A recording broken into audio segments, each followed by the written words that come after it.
ashabihi wa mawalah wala haula wala quwwata illa billah. Rabbana la ilma lana illa ma 'allamtana innaka antal alimul hakim. Rabbana wa tub alaina ya maulana innaka antat tawwabur rahim. Amma ba'du. Al-Fatihah.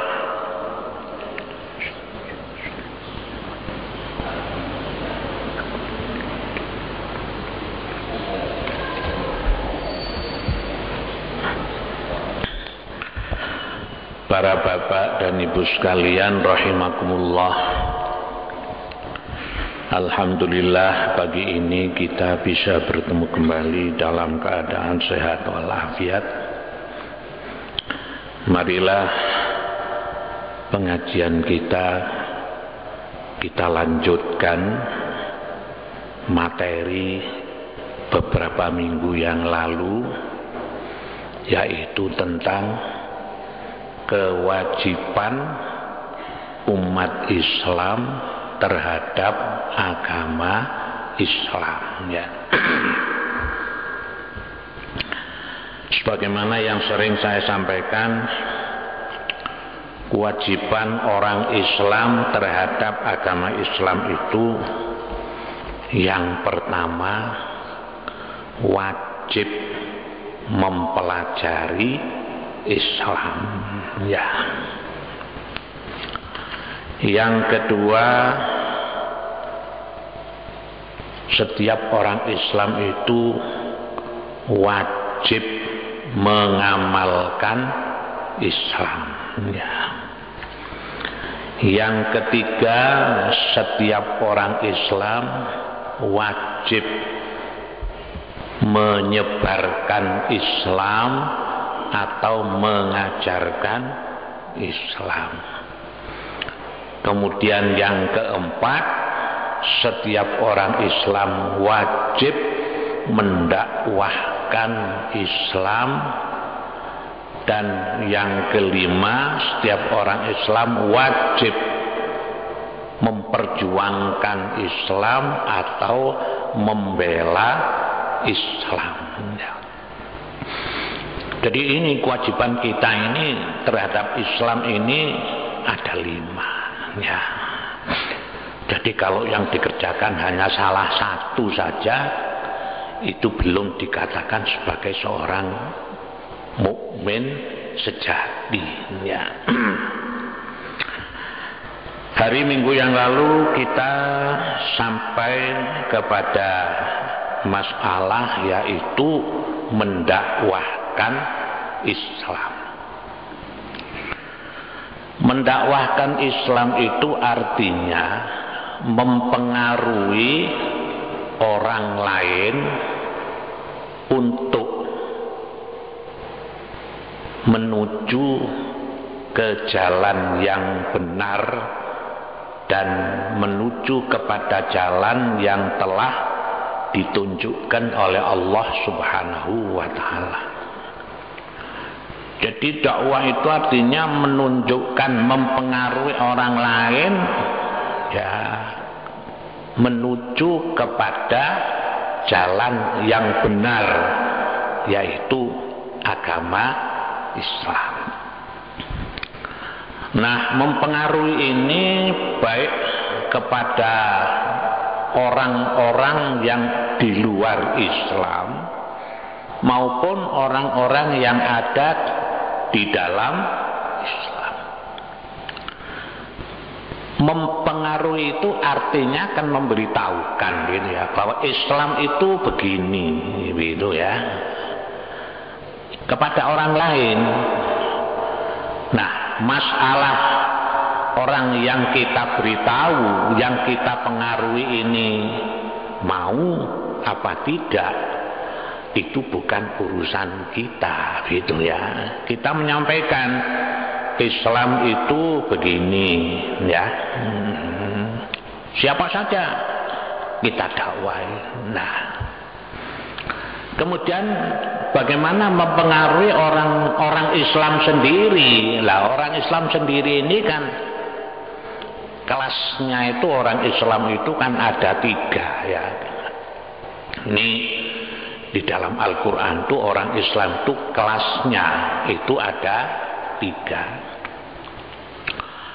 Huma awratnal kitabal ladzina astafaina min ibadina faminhum zalimun li nafsihi wa minhum muqtasid wa minhum sabiqun bil khairati biidznillah. Orang Islam itu ada 3 tingkat, 3 kelas ya. Kelas yang pertama ini kelas yang paling rendah ya. Itu disebut dengan golongan zalimun li nafsihi. Orang-orang Islam ya lesannya mengakui tidak ada Tuhan selain Allah, nabinya Muhammad sallallahu alaihi wasallam, yakin, hatinya yakin, tapi tidak pernah mengamalkan Islam ya. Jadi dia menyatakan bahwa tidak ada Tuhan selain Allah, Nabi Muhammad yakin, hatinya yakin, tapi tidak pernah sembahyang ya, tidak pernah puasa gitu ya. Tapi terhadap Islam fanatik, Islam dilokno ngamuk, tapi awake dhewe gak gelem sembahyang gitu ya. Ini golongan zalimun li nafsihi ya. Jadi ini kelas yang paling rendah ya. Yang kedua, wa minhum muqtasid. Yang kedua adalah golongan yang separuh-separuh. Lesannya menatakan tidak ada Tuhan selain Allah, nabinya Nabi Muhammad, hatinya yakin, ya sholat, ya puasa, ya wiritan, ya bohong, ya ngentit, ya korupsi gitu ya.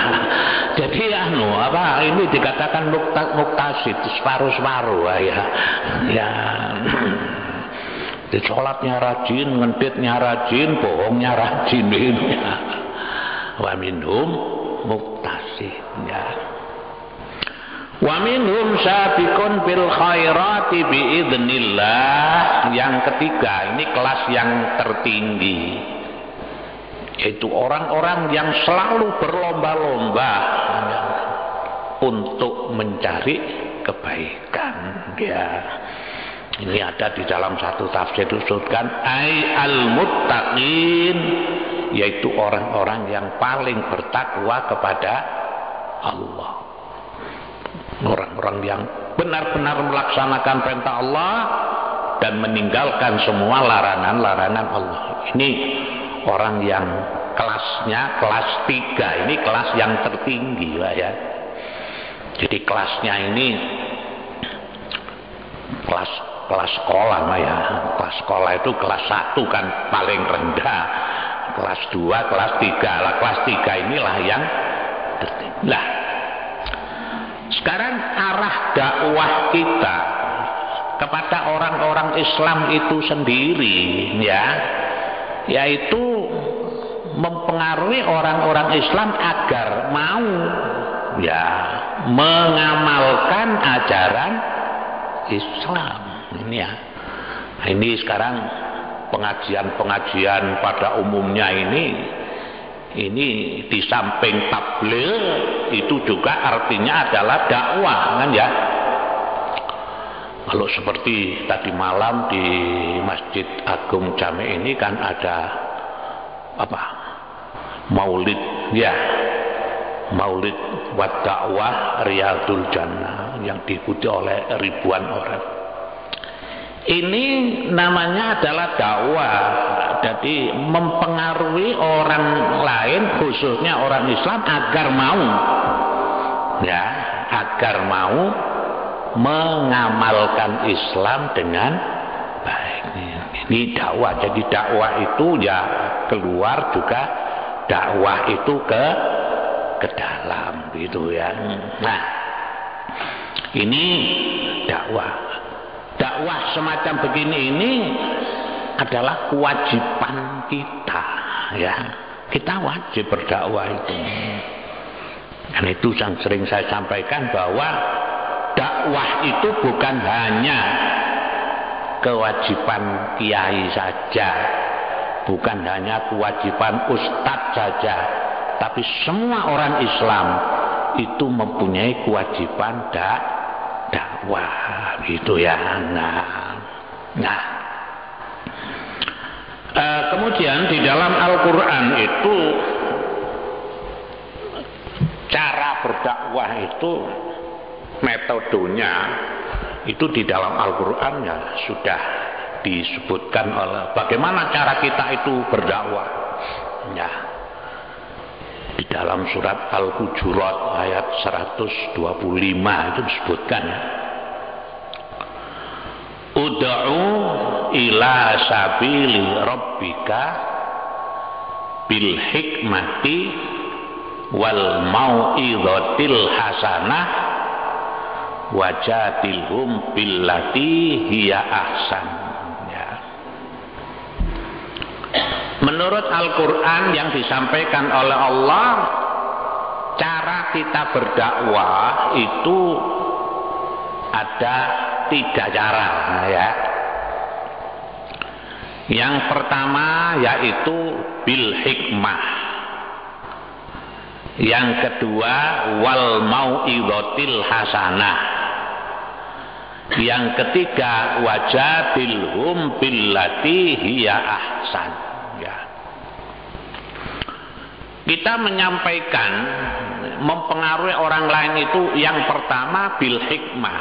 Bil hikmah itu artinya adalah ai bil adillatil muhakkamah, dengan dalil-dalil ya.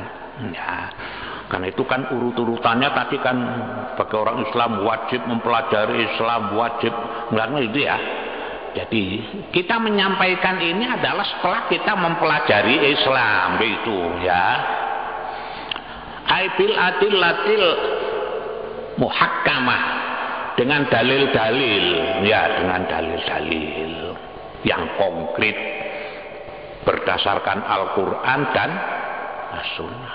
Kita ngajak orang Islam supaya orang Islam itu yang tidak sembahyang jadi sembahyang begitu ya. Nah, kita tunjukkan dalilnya kan gitu ya. Untuk Al-Quran itu begini, menurut hadis itu begini. Itu bil adillatil muhakkamah ya, dalil-dalil. Nah, kemudian yang kedua wal mau'izatil hasanah. Ya, sekarang kan kita sering mendengar acara yang ketiga adalah mau'izatul hasanah. Di mana-mana mau'izatul hasanah itu artinya ya nasihat-nasihat yang baik, itu namanya mau'izatul. Jadi di dalam dakwah itu ada mau'izatul hasanah, ada uswatun hasanah. Ya. Kalau mau'izatul hasanah itu kan menyampaikan nasihat-nasihat yang baik itu. Kalau uswatun hasanah itu memberikan contoh yang baik. Nah, kalau kita di dalam Al-Quran bagaimana Rasulullah SAW itu mengajak orang lain ya, itu di Al-Quran kan disebutkan laqad kana lakum fi rasulillahi uswatun hasanah ya. Jadi kalau Rasulullah itu di samping menyampaikan ajaran-ajaran kebenaran dari Allah, Rasulullah itu juga menjadi contoh, memberikan contoh yang baik, uswatun hasanah. Nah, kita di dalam berdakwah itu juga begitu ya.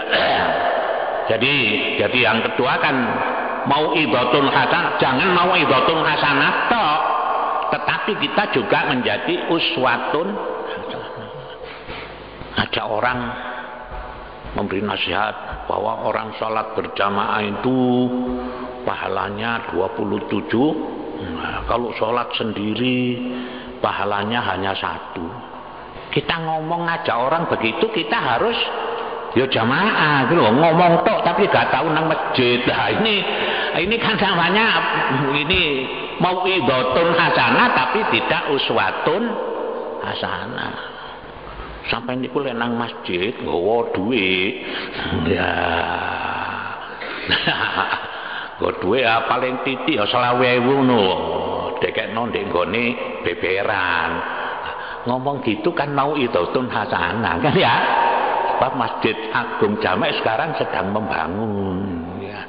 Nah, sampai ngomong ngono ya kudu dadi uswatun hasanah. Sampai dhewe kudu nggawa 50. Nah, ngono lah ya.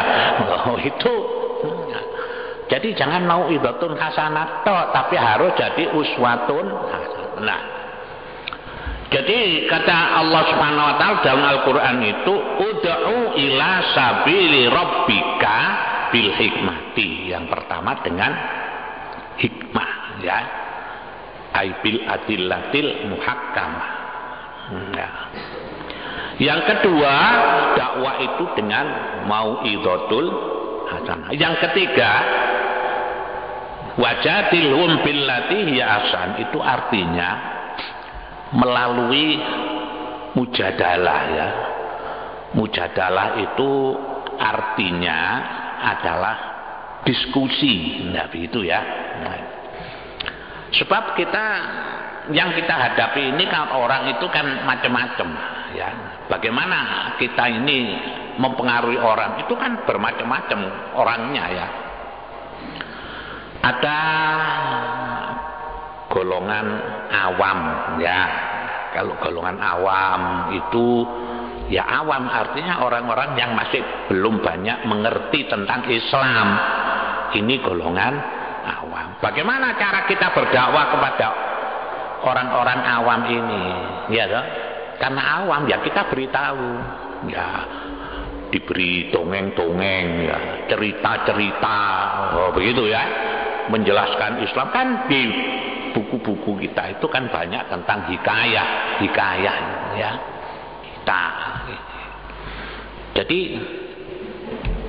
kalau kata Nabi dalam hadis itu kan khatibun nasa ala qadri ukulihim.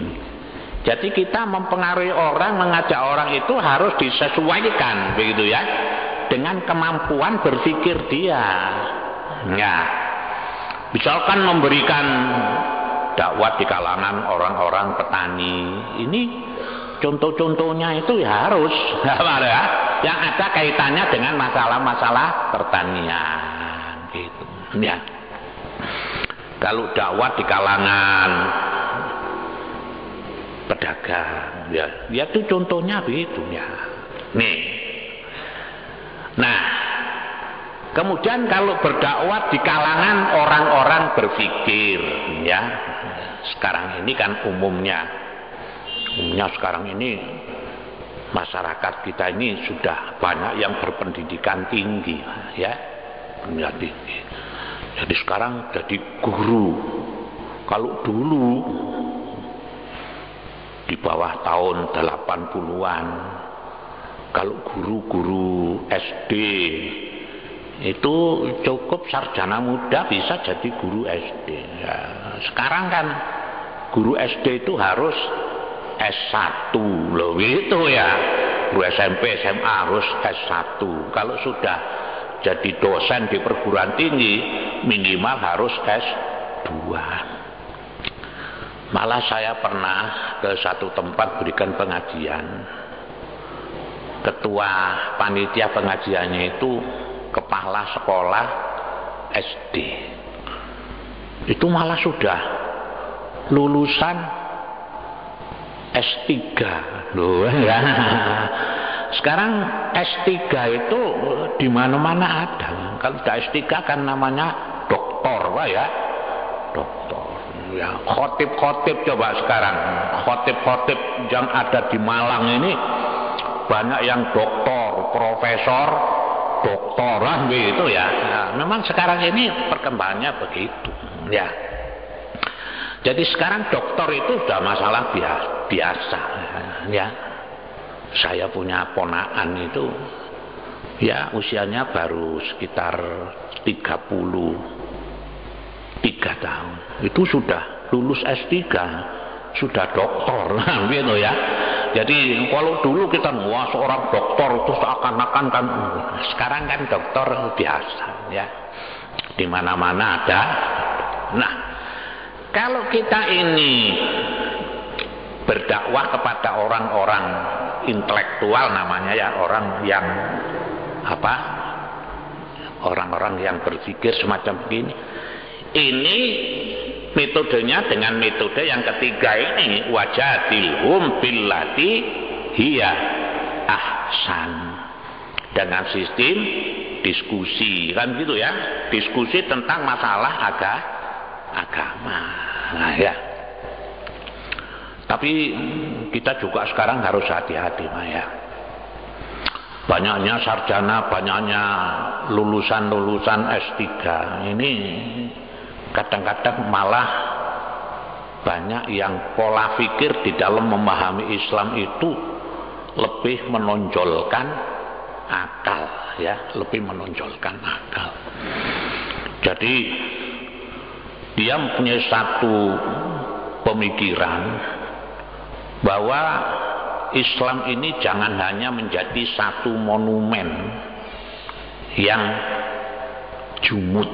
Artinya jumud itu sebagai satu yang hanya didewa-dewakan tok, tapi tidak dipikir dengan pemikiran-pemikiran yang mengikuti perkembangan manusia gitu ya. Ini ada juga orang-orang intelektual yang kebabasan ya. Ini ada seorang intelektual yang kebabasan. Memahami Islam itu dipahami dari segi ini, pluralisme ya, bahwa semua agama itu adalah sama loh itu. Ini kalau sudah orang Islam mengatakan bahwa semua agama itu sama, itu ya namanya bukan lagi seorang Islam ya. Nah, seperti ini ya, saya bahkan satu buku. Ini kan di dalam Al-Quran itu kan ada ayat innad dina indallahil Islam ya. Sesungguhnya agama ya yang paling benar di sisi Allah adalah Islam. Kita mulai dulu sampai sekarang dalam pengajian-pengajian itu mesti diberikan penjelasan bahwa setiap orang Islam itu harus menyatakan bahwa agama yang paling benar itu adalah agama Islam ya. Kita wajib mengatakan itu. Sebab Al-Quran mengatakan inna dina indallahil Islam. Nah, tapi ada seorang ini ya dari jaringan Islam liberal itu mengatakan bahwa inna dina indallahil Islam itu dia mengatakan lebih tepat diterjemahkan sebagai berikut. Sesungguhnya jalan religiusitas yang benar adalah proses yang tak pernah selesai menuju ketundukan kepada yang maha benar. Loh, gitu kalau mengartikannya. Artinya dia mempunyai satu pola pemikiran berdasarkan akal ya. Dia mengatakan bahwa inna dina indallah Islam ini dia mengartikan sesungguhnya jalan religi yang benar adalah proses yang tak pernah selesai menuju ketundukan kepada yang maha kuasa. Akhirnya disimpulkan oleh dia ya, bahwa semua agama dengan demikian adalah benar. Loh itu Pak. Ini mungkin kita semuanya sudah tahu ya. Yang memberikan pengertian begini ini namanya ulil absor abdalah. Ya. Nih, ya. Ini dulu tulisannya itu pernah menghebohkan ya, ditulis di harian Kompas. Judulnya itu menyegarkan kembali pemahaman Islam. Jadi menurut dia bahwa Islam ini bukan satu peraturan yang sifatnya beku, tapi harus selalu berkembang dengan pemikiran-pemikiran. Nah, ini artinya kita harus bisa menjaga, Pak ya.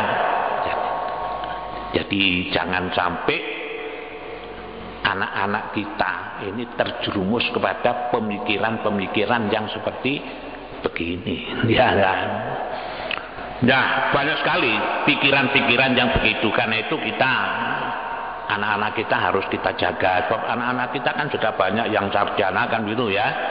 Ini kemana anak-anak kita ini bergabung, kelompok-kelompok pengajian ini kemana? Sekarang kalau jangan sampai masuk ke dalam kelompok pengajian yang semacam begini ini Pak ya, akhirnya nanti ini termasuk bahaya buat kita ya. Jadi yang dimaksud wajadilhum billati hiya ahsan ini adalah dengan sistem diskusi. Kalau yang kita dakwah itu orang-orang yang berpikir, orang-orang intelektual, cara-cara kita berdakwah ini juga harus dengan sistem diskusi tentang masalah kebenaran Islam itu ya. Nah, ini tata cara belajar. Jadi kita ini berdakwah ini ya sesuai dengan kemampuan yang ada pada kita kan ya. Setelah kita ini mempelajari Islam, kita menyebarkan Islam, kita wajib mendakwahkan Islam dalam posisi kita masing-masing ya. Pokoknya kita kapan saja, di mana saja, kita ini wajib melaksanakan dakwah, mempengaruhi orang lain untuk menuju ke jalan yang benar, petunjuk dari Allah Subhanahu. Sekarang seperti di masyarakat kita ini kan banyak kelompok-kelompok jamaah tahlil kan gitu ya. Malam Jumat itu di dalam satu tempat itu kadang-kadang satu RW itu bisa sampai ada 2 kelompok ya. Paling tidak itu satu RW satu, ada yang satu RW satu kelompok. Nah, masyarakat kita yang di kelompok-kelompok jamaah tahlil ini di samping berzikir kan sebaiknya itu kita berikan dakwah kan ya, mau ibatul hasanah tadi itu ya mau itu kita berikan penjelasan tentangnya. Nah, ini termasuk dakwah yang kedua tadi itu ya, mempengaruhi orang-orang khususnya orang Islam untuk mempelajari Islam dan mengamalkan Islam secara baik gitu ya. Sebab kadang-kadang orang-orang tahlil ini juga tidak ngerti apa artinya itu, apa itu tidak ngerti ya toh, tidak ngerti artinya itu. Nah itu perlu kita berikan pengertian. Yang dibaca itu mulai ila hadrotin itu ya, itu berikan arti-arti itu ya. Siapa yang memberikan ini ya? Di kampung-kampung kita ini kan kan banyak orang-orang yang mengerti lah. Ini yang kita ajukan untuk memberikan mau'izatul ini ya, mau'izatul ini dah. Jadi kira-kira kalau orang-orang Islam ini sudah betul-betul ya, betul-betul mempelajari Islam, mengamalkan Islam, menyebarkan Islam, mendakwakan Islam, kemudian membela Islam, kuat Islam ini Pak ya loh. Jadi Islam ini menjadi kuat ya. Ini baru kita berbicara tentang masalah dakwah ya loh.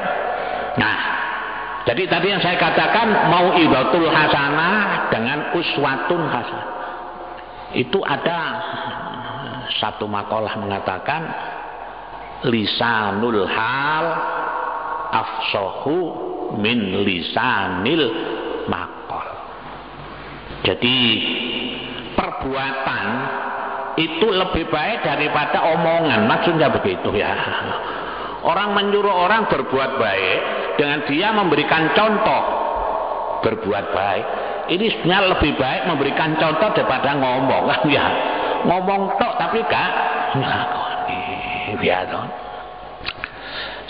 Saya masih ingat dulu orang-orang tua itu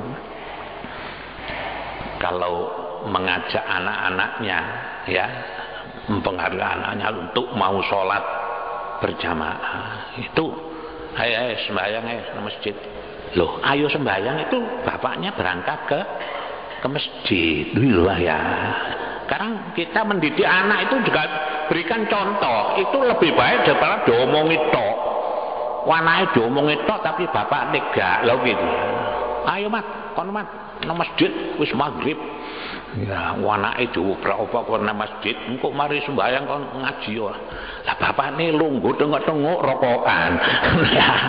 Ya apa kate iso anake iki dadi wong sing rajin beribadah. Sebab bapaknya tidak memberikan uswatun hasanah. Malah ada yang lebih ekstrim. Terus kono mat, wis asar budal nang masjid. Bayang jamaah engko mari sembahyang ngaji yo. Bapakmu iki pancen wis kadung kasep ya wis. Meneh-meneh lek kon mlebu swarga bapakmu cengkleken. Nah, jadi itulah para bapak ya, yang namanya dakwah itu di situ ya. Yang sesuai dengan kemampuan kita. Bagaimana caranya?